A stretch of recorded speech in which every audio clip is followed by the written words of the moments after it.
నుంచి తెచ్చింది అమ్ముతున్నారా? ఎలా తెలుస్తుంది? ఎవరు ధృవీకరిస్తారు?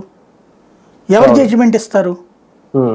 లేదు దాంట్లో వాళ్ళందరూ కూడా చంద్రబాబు గారు లేకపోతే ప్రభుత్వము కలిసేసి సపరేట్గా ఒక దొంగ మద్యాన్ని తెప్పించేసేసి ట్యాక్స్ లేని మద్యాన్ని తెప్పించేసి వాళ్ళతో అమ్మించి డబ్బులు తీసుకుంటుందో ఆ షాపుల వాళ్ళ దగ్గర అనేసి మనం అనేసేసి గబక్కన కేసు కట్టేమంటే అయిపోతుందా?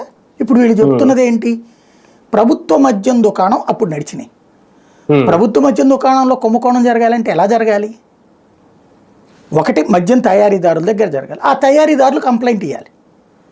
అయ్యా నేను 10 రూపాయలకి మందు అమ్మేవాడిని, నా దగ్గర నుంచి వాళ్ళు 30 రూపాయలకి కొనుక్కునేవాళ్ళు తీసుకెళ్ళి 150 రూపాయలకి అమ్ముతున్నారు. అది క్రైమ్ కాదు. ఎందుకు? మద్యంలో ఎక్కువకే అమ్ముతారు, 100 రెట్లు ఎక్కువగా అమ్ముతారు.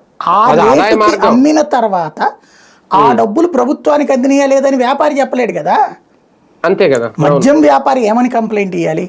అయ్యా నాది డిస్టిలరీ కంపెనీ, నన్ను బలవంతంగా అవతల కూర్చోబెట్టారు, నా చేతికి 10 పైసలు ఇవ్వలేదు, నా కంపెనీని లాక్కున్నారు, నా కంపెనీని లాక్కుని నా కంపెనీ పేరుతో వాళ్లే వ్యాపారం చేశారు.